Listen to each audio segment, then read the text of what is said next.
Bom, nós não combinamos essa sequência de apresentação e os detalhes, mas eu acho que nós temos coincidências e discordâncias muito interessantes que eu acho que teremos bom material para debate na sequência. Eu procurei, na minha apresentação, organizar um quadro institucional e responder a uma pergunta. Esse quadro institucional diz respeito à leitura que hoje temos em termos do papel do município na provisão da segurança pública, e a pergunta diz respeito a como é possível, digamos, inovar e mudar, de alguma forma, o papel que o município desempenha nessa cadeia de serviços, nessa cadeia de ações que tem por objetivo produzir segurança, né? A primeira questão interessante é o seguinte: desde que foi fixada no artigo 144 da Constituição de 1988, esse foi um ponto muito debatido, ou seja, o papel do município até hoje não está pacificado. Eu fiz um levantamento aí, quer dizer, na verdade, um aluno que fez uma tese muito interessante sobre isso, e eu pedi que ele olhasse com bastante atenção esse problema, e ele encontrou 35 propostas de emendas constitucionais de revisão do artigo 144 da Constituição Federal, tá? No período de 95 a 2010. Isso mostra que o papel do município ele não é um ponto, digamos, estabelecido e claro, e há uma demanda, principalmente do movimento dos municípios, dos municipalistas, no sentido de ampliar o papel do município. Boa parte dessas propostas de emenda constitucional tinham por objetivo ampliar essa atuação. E aí eu queria lembrar um debate importante na ciência política sobre a questão da federação e como o federalismo responde a esse problema, no caso especificamente das políticas sociais no Brasil, das políticas de uma maneira geral. Nós temos um problema aí de qual é o poder efetivo de veto do município às iniciativas do Executivo Federal. O que o município pode efetivamente fazer para, digamos, colocar algum tipo de resistência, algum tipo de discussão com o governo federal, no sentido disso não faremos outra coisa. Quer dizer, como é que o município pode efetivamente encontrar um espaço de inovação para desenvolver suas próprias políticas ou, ao contrário, esperamos que o município seja apenas o receptáculo daquilo que é formulado no plano federal. Quer dizer, e é interessante que, embora a Constituição brasileira tenha essa visão muito, digamos, exagerada do papel do município como ente federativo e todo esse debate sobre o que vem a ser exatamente isso, o que a Marta Rett tem insistido bastante nos trabalhos dela é que, na verdade, o município não consegue desempenhar o seu papel de veto player nesse processo. Quer dizer, ele não consegue se contrapor às ações do Executivo Federal e, basicamente, se adapta àquilo que é formulado, àquilo que vem carimbado com verbas e financiamentos. Então, isso pode ter um aspecto positivo, porque, obviamente, organismos federais têm capacidade de elaboração, de pensar políticas de forma, digamos, bastante sofisticada, com muitos recursos, e o município teria menor capacidade e, portanto, ao seguir políticas federais, como no caso do SUS, do Sistema Único de Saúde, teremos um ganho de qualidade na oferta de serviços, como foi, possivelmente, o caso do sistema de saúde. O sistema de educação também caminha nesse mesmo trilho, né? Então, o que a gente olha? Quer dizer, de um lado, tem esse problema de até que ponto o município consegue vetar as iniciativas, mas vamos olhar agora, inverter o foco, olhar para o município. O que tem acontecido do ponto de vista de baixo para cima, né? Principalmente, houve um movimento interessante. Como todas as políticas públicas no país, o Ricardo Paz de Barros tem aquela imagem da farmácia maluca, né, que o farmacêutico trabalha com a seguinte base: o sujeito entra na farmácia, pergunta: eu queria um remédio para dor de cabeça. Aí o farmacêutico diz: eu tenho esse aqui. O doente pergunta: mas isso funciona? Isso eu não sei se funciona, mas todo mundo que vem aqui compra esse remédio. Então a política pública no Brasil é um pouco assim, quer dizer, você não sabe se funciona, mas todo mundo que vem aqui gosta desse remédio, então você pode levar, que deve ser bom. Então, o primeiro remédio que todo mundo comprou, logo que foi oferecido, era criar a guarda municipal. Então, houve um movimento de criação de guardas municipais pelo Brasil em municípios pequenos, que não efetivamente justificava a criação desse tipo de serviço e que aparecem nesses dados, quer dizer, um movimento de diminuição do número de guardas municipais no Brasil, mas um aumento, nota, um aumento muito concentrado, um aumento significativo de guardas, de criação de guardas, naqueles municípios maiores, né? Então, justamente aonde o problema, né, eu acho que a moldura que o Beato mostrou é clara, no sentido de que esse problema está muito concentrado, metropolitano, em áreas urbanas e dentro de áreas urbanas, em áreas específicas. Mas, principalmente, é um problema urbano de grandes cidades, de grandes centros, de grandes regiões metropolitanas do Brasil. Quer dizer, veja que a redução do número de guardas é, sobretudo, nos menores municípios, e essa redução global no número de guardas municipais no Brasil ocorre justamente na faixa de municípios menores. E quando a gente olha o efetivo das guardas, o efetivo que tem sido empregado, né, com base na contratação de guardas e criação, mais uma vez, está concentrado nas cidades com mais de 500 mil habitantes, é onde esse crescimento foi mais significativo. Nas outras cidades, nas outras classes de cidades, isso ocorreu em menor escala.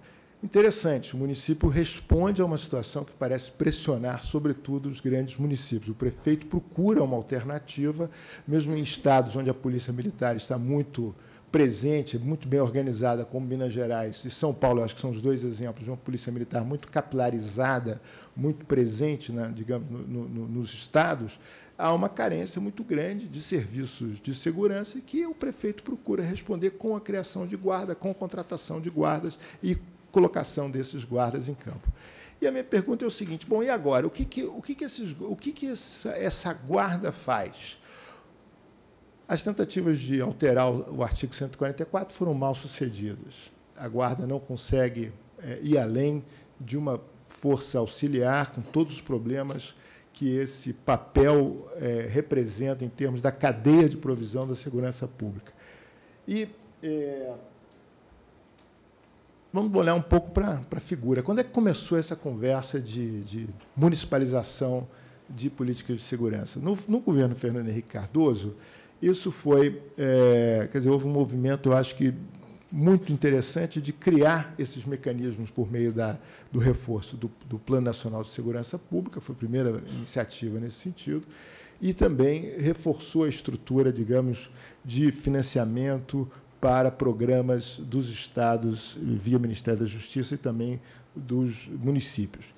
E esse movimento foi muito mais forte durante o governo Lula, né, com o primeiro Plano Nacional de Segurança Pública, a ideia da criação do Sistema Único de Segurança Pública e uma resposta que foi exatamente muito interessante do ponto de vista do legislador, do cara que estava formulando ali essa política, né, de criar regras infraconstitucionais que permitissem, de alguma forma, bypassar o papel reservado ao município. Ou seja, como é que o município poderia desempenhar um papel além daquilo que estava na Constituição por meio de reforço que viria pela qualificação, por investimentos em infraestrutura, capacitação das guardas e, digamos, uma ampliação, um processo de mudança, que eu vou falar um pouco sobre isso. Que tipo de processo de mudança a gente pode classificar que ocorreu nessa área? E que, basicamente, segue uma estratégia de tentar contornar, dado uma estrutura legal definida, contornar essa estrutura e propor pequenas mudanças, pequenas inovações que vão resultar numa grande transformação do papel do município na prática, mas que, do ponto de vista legal, continuam ainda, digamos, toda ela num nível, digamos, abaixo da Constituição e com tentativas sucessivas dos governos federais de criar canais diretos de comunicação e de reforço das políticas locais. Uma parte do problema acontece assim, tem relação com o fato de que, sobretudo no segundo governo Lula, o PRONASSE ele tinha um aspecto normativo muito forte, ele era um programa muito centralizado, né? Quer dizer, o que era necessário para conseguir as verbas do PRONASSE para a execução das políticas dependia de um acordo com relação ao tipo de política que se queria fazer, né? Basicamente, essa ideia de que era necessária a criação de um gabinete de gestão integrada para que o financiamento pudesse ocorrer, né? Quer dizer, basicamente, eles tinham uma estrutura que acreditava no município como executor, mas centralizava a concepção e a formatação das políticas que poderiam ser executadas. E os recursos eram significativos, esses eram os recursos previstos, né, para o período 2007-2012, era quase 1,4 bi por ano, isso não foi executado dessa forma, mas para vocês terem ideia do que se pretendia, e boa parte desse dinheiro ia, né, tinha como destino também programas municipais, né. E aí eu entro no que eu falei antes sobre modelos de mudança. Quer dizer, quando a gente né, pensa quais são as alternativas, quais são as formas de mudar instituições, quer dizer, essa dupla aí que eu puxei gosto da tipologia com que eles trabalham nesse tema, mostra o seguinte, que você tem processos de mudança que ocorrem, né, com regras que são formalmente estáveis, mas você tem uma coalizão pela mudança que vai construindo práticas dentro de uma moldura institucional que não é exatamente aquela que a moldura institucional espera. Então, eu acho que o município está exatamente nesse tipo de processo de mudança. Ele está desafiando um conjunto de regras estabelecidas, criando práticas, criando programas. Eu acho que o Beato deu uma ilustração de como existe capacidade de formulação no nível local, como há espaço para isso, né? Quer dizer, o Bruno vai falar em seguida exatamente nessa linha, de mostrar uma experiência inovadora de ordenamento municipal. E essas práticas elas têm um potencial de conflito muito grande com aquilo que está estabelecido, digamos, na nossa moldura constitucional, aquilo que se espera do município nessa área, e sempre no sentido de expandir o papel do município nesse tipo de serviço. Tá? E aí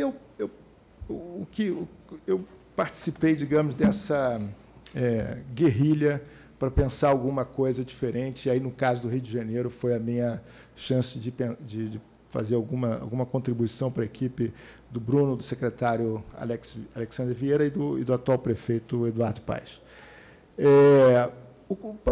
Olhando para a janela, quer dizer, eu acho que o Beato olhou para Boston, olhou para os programas que têm relação com o reforço de capacidade comunitária, e a gente olhou para os programas de policiamento de desordem. Tá? Então, onde é que estão as experiências interessantes de policiamento de desordem? Nova York, obviamente, com o processo bastante conhecido, bastante estudado, em que a polícia muda o foco para controlar a desordem, o pequeno delito, e, com isso, gera uma série de impactos importantes no controle do crime, usando, basicamente, né, o mecanismo, digamos, causal das janelas quebradas. Na Inglaterra, teve essa evolução muito interessante do primeiro, né, na verdade, eu mudei a ordem, que o primeiro veio o Anti-Social Behavioral Act, e depois veio a Acceptable Behavioral Contracts. Quer dizer, na verdade, antes veio uma autorização para que as administrações locais pudessem demandar perímetros, que, na verdade, o administrador local delimitava um período de alta incidência de crime e apresentava esse pedido ao parlamento, argumentando que atos de incivilidade naquela área poderiam ser tipificados ou punidos com penas mais graves do que recebem em outros locais. Basicamente, num sistema de common law parlamentarista, foi possível aplicar a lei penal de forma diferente em função do local onde o crime é cometido. Então, se o crime é cometido, ou o ato de incivilidade, por exemplo, beber uma cerveja ou usar droga, é cometido numa área específica que a autoridade municipal requer que seja declarada uma área, né, desse tipo, ou seja, em que há um problema digamos, de concentração de atos de comportamento antissocial, a pena para esses ilícitos, para essas infrações, é maior do que é no restante do país.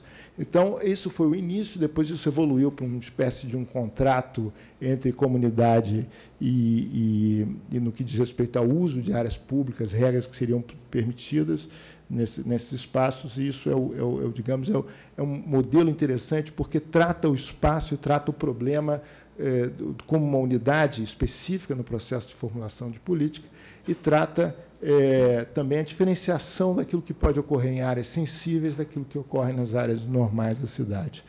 E outra coisa interessante também, que eu acho que Amsterdã tem mostrado ao mundo, é que um pouco a saturação de um certo modelo de convivência com o consumo das drogas nos cafés, a coisa da prostituição, o processo de revitalização do Distrito da Luz Vermelha, a revisão das licenças de vários cafés naquela área, mudando o perfil de narcoturismo, de turismo sexual que a Holanda tinha. O tempo todo não podemos perder de vista que, quando a Holanda começou essas políticas na década de 60 e 70, o que se pretendia era preservar a saúde, os direitos das profissionais do sexo, e isso, obviamente, com a entrada das máfias da Europa do Leste em operação em toda a Europa, isso mudou muito. Quer dizer, a Holanda começou a virar um dos pontos de tráfico internacional de mulheres para o trabalho sexual, e nunca foi essa, obviamente, a visão que o legislador holandês teve sobre o assunto quando pensou em ter uma legislação mais tolerante com relação à prostituição. E isso mudou, não no sentido de punir a prostituição, mas no sentido de tentar evitar a concentração de bordéis, de casas que eram usadas por essas redes criminosas. Tá? E a coisa da droga é a mesma coisa. Não mudou a legislação sobre a droga, mas mudou a concepção de como lidar com a concentração desses problemas em certos distritos. Eu, apenas para ilustrar aqui mais a fonte de inspiração, esse é um experimento que saiu recentemente. Fizeram de novo a célebre experiência lá do carro da década de 60 do Zimbardo. Aqui é uma experiência na Holanda. Essa área da esquerda é uma área onde as bicicletas estão paradas, e o grupo de pesquisadores colocou aquela etiqueta branca no guidão das bicicletas, e de uma loja falsa, dizendo deseja a todos um bom ano e tal. E no dia seguinte eles voltaram, colocaram, né, logo em sequência, picharam e colocaram a mesma etiqueta. O resultado é que, na situação A, 33% das etiquetas foram jogadas no chão, na situação B, 69% das etiquetas foram jogadas no chão. Quer dizer, o que sugere, mais uma vez, esse problema das regras cruzadas. Se você vê alguém violando uma regra, a sua tendência é violar outra regra que não tem relação com aquela regra que foi violada, pois reforça no indivíduo essa sensação de que aquele espaço não tem supervisão, não é cuidado. Então, se você resolve, por exemplo, o problema da pichação, você pode melhorar o problema do lixo que é jogado pelas pessoas na rua. E esse mecanismo, eu acho que agora o Daniel Ariely lançou um livro exatamente sobre desonestidade, muito interessante, muito fácil de ler e divertido, sobre as experiências dele, que são exatamente sobre esse tipo de problema, como um ato ilícito reforça outro, como a presença de uma trapaça reforça outra trapaça. Isso, no comportamento humano, parece uma coisa muito interessante, de que as experiências e as evidências sobre isso se acumulam. Então, nesse sentido, Beato, quer dizer, a gente olhou para um outro tipo de relação, mais direta entre desordem e segurança. Quer dizer, então, foi a inspiração buscada, e eu conecto isso ao que eu falava antes, porque isso aqui é uma meio guerrilha intelectual contra o que está na prateleira. Quer dizer, se você chega e pede para financiar um projeto desse tipo no município, provavelmente vai ter dificuldade para explicar esse projeto. Mas eu acho que o que é interessante é que como é que a gente passa desse nível de abstração para uma coisa bem concreta, o que eu acho que o Rio de Janeiro e a experiência do que o Bruno vai mostrar em seguida vai detalhar com precisão. É o seguinte, quer dizer, na verdade, o que a gente está atrás, assim como política, é olhar para aquilo que é a concentração de desordem e quais são as causas imediatas desses atos de desordem. Aceitando a divisão que se estabelece de que o guarda municipal não pode perseguir bandido armado, não pode, não deve, no momento não podemos, quer dizer, com a polícia, com a guarda municipal fazer esse tipo de trabalho, o que a gente pode fazer? Quer dizer, em primeiro lugar, atuar nessas causas imediatas da desordem e estabelecer padrões claros e possíveis de serem fiscalizados pela prefeitura. Isso significa, não adianta tomar como base o que está escrito nos códigos de postura dos municípios, porque até a cor do uniforme do pipoqueiro está estabelecido em boa parte dos códigos de postura municipais, são todos uma cópia do outro. Depois tem regras e regras e regras, que basicamente é impossível entender como a cidade funciona. Quer dizer, tem que fazer algum tipo de simplificação nas regras e falar, olha, essas são as regras e essas são importantes e serão cumpridas. Tá? Então, essa ideia aqui do segundo item. Outra coisa importante é para a gente pensar como a gente separa formação de capital social de negócio. Para o administrador público, aquela turma ali da esquerda é a turma típica de um subúrbio carioca, num dia de domingo, fazendo um churrasco, bebendo cerveja. Tudo bem, estão ali para usar o espaço que tem para convivência, ninguém está ganhando dinheiro com isso. Talvez o vizinho possa achar um pouco ruim, ele baixa um pouco a música, pode ter até um conflito, aí a guarda vai lá e fala, olha, faz menos barulho. Mas não fala, não pode. Agora, o cara da direita, o churrasquinho do Ceará, que vende churrasquinho de gato siamês, esse é negócio, esse bloqueia o caminho, esse ameaça a saúde pública. Obviamente, ele não vende gato siamês, mas o marketing dele é esse. Mas ele está ali prejudicando uma série de, inclusive, possibilidades de interação, de ordem desejada por aquela comunidade, fazendo negócio, tendo lucro com isso. Pouco importa, aqui eu acho que a gente olhar para esse tipo de ocupação, esse tipo de impacto que essas atividades têm na qualidade do meio ambiente urbano, aí a gente tem que ter um pouco de capacidade de olhar para isso e pensar, bom, até que ponto isso serve a um objetivo de emprego para uma pessoa que não é qualificada para trabalhar e que tem aí a oportunidade de ganho. Quer dizer, hoje, no Rio de Janeiro, eu acho que isso é uma realidade bem mais complicada, o mercado de trabalho muito aquecido, as empresas com muita dificuldade de conseguir trabalhadores e muita gente empregada no comércio de rua, em cima de produtos contrafeitos, em cima de uma indústria que tem a ver com um tipo de ilícito que não é propriamente, que não tem relação com a estratégia de sobrevivência numa situação de crise. Não é isso que a gente está vivendo hoje. E outra coisa importante também, quando a gente fala de usar esse mecanismo mais direto do que o Beato advoga, mas usar o mecanismo que liga a desordem, a segurança, a prevenção ao crime, a gente toma muito cuidado no artesanato da política de não considerar como foco o grupo, o indivíduo. Então, não importa se o cara da esquerda é uma pessoa em situação de rua, mas importa que ele está tomando banho num chafariz, e isso não é legal. Tá? Isso atrapalha as cidades, tem um impacto. Quer dizer, então, a guarda não é que a guarda deve atuar contra o morador em situação de rua e todo tipo de risco de estereótipo, de condutas de reforço de estereótipo deve ser combatida e evitada no desenho da política. Mas a situação, a ação que causa efeito negativo, cozinhar, defecar, dormir, ocupar a rua como espaço público, é que tem que ser objeto muito mais de uma integração entre guarda e ação social, no sentido de orientar, acolher, abrigar, mas evitar que essas ações, essa permanência na situação de rua, tenham os efeitos negativos que tem, assim como outras atividades que podem ter, né? Efeito negativo. E eu queria, para terminar, lembrar só duas ideias ainda.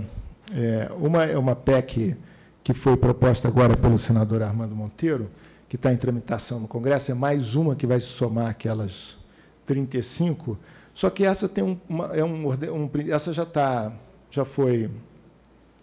não foi relatada ainda, mas já está na Comissão de Constituição e Justiça do Senado, e é uma PEC que estabelece o seguinte: o direito do município demandar a criação de áreas especiais de interesse. Nessas áreas de especial interesse para o ordenamento público, porque receberam um investimento, porque é um centro histórico, porque é uma área de relevante valor cultural, porque é uma área importante para o desenvolvimento econômico, não importa, o município define a área e estabelece com a Polícia Militar um convênio específico para essa área, fazendo com que parte daquilo que é a atividade de policiamento ostensivo seja realizado pela Guarda Municipal. Isso seriam acordos feitos em áreas específicas, supervisionado pelo governo do Estado, principalmente pela Polícia Militar. Isso faria com que a Polícia Militar e os governos do Estado pudessem responder às demandas dos prefeitos de uma forma mais positiva do que tem respondido até o momento, que é basicamente, no caso do Polícia Militar de São Paulo, é basicamente o esporte número 1 da Polícia Militar de São Paulo, é prender a Guarda Municipal por desvio de função, né? Quer dizer, eles saem atrás, a Guarda Municipal chega na delegacia com ali um flagrante feito, eles prendem o Guarda Municipal por desvio de função. Então, isso quer dizer, uma resposta assim, curta ao problema que aparece, quer dizer, o problema está debaixo, né, olhando esse movimento dos municípios para cima, para o país, é um movimento de demanda por presença, por policiamento ostensivo, por patrulhamento, por vigilância. Isso pode ser feito de várias formas. Onde a Polícia Militar não tem vocação para o policiamento ostensivo, e no Rio de Janeiro é um exemplo, onde a Polícia Militar não tem vocação para esse trabalho, ela não gosta de fazer. O Bruno vai mostrar as unidades de ordem pública, que é um programa da Prefeitura, onde a Prefeitura cria as unidades de ordem pública, a Polícia Militar tira o efetivo imediatamente e vai alocar aonde? Onde tem controle territorial para o tráfico, tem problemas muito graves, o tráfico de drogas, a milícia controlando o território. Então, eles vão para essas áreas e abandonam o policiamento ostensivo. Então, se você apresenta uma solução dessa para o governador do Estado do Rio, para o comandante da Polícia Militar do Rio de Janeiro, provavelmente eles vão falar: ótimo, nós vamos fazer vários convênios desse tipo. São áreas definidas, não é uma mudança do 144, é uma mudança na lógica de funcionamento dentro de um perímetro definido. Então, esse é mais um exemplo de guerrilha contra o status quo. Tá? E outra, que também o senador Armando Monteiro abrigou, que é o seguinte: aí foi quase que uma cópia da legislação americana, que foi importantíssima na virada de Nova York, que antecedeu o policiamento de desordem, que foi uma lei que a Prefeitura de Nova York aprovou, estabelecendo a responsabilidade do proprietário de imóvel por omissão de cautela no uso do bem. Então, isso significa o seguinte: o dono do terreno, o dono do prédio, que é um hotel, que era explorado por um empreendedor, o dono do hotel, se tinha prostituição infantil, se tinha tráfico de drogas, se tinha desordem dentro desse hotel que afetava os vizinhos, o dono do imóvel era criminalmente acionado. Tá? Então, e se ele não agisse contra o locatário, ele acabava também sendo, né, confiscado ou desapropriado, etc. Então, isso aí foi um processo muito importante que eu acho que a gente precisa ter no Brasil. Há várias áreas assim no Brasil, abandonadas pelos proprietários omissos, que não assumem o custo de manutenção dos terrenos, empresas públicas, áreas abertas que são usadas para consumo de droga, menores abandonados vivendo nessas áreas. Isso, a empresa, o proprietário, precisa se responsabilizar pelo bem-estar dessas pessoas, precisa participar da cadeia de provisão da segurança pública, e a maneira de fazer isso é criando um incentivo para que invistam na proteção dos seus imóveis. Tá? É isso que eu queria introduzir, e agora eu acho que o Bruno entra com um exemplo concreto de uma experiência aí.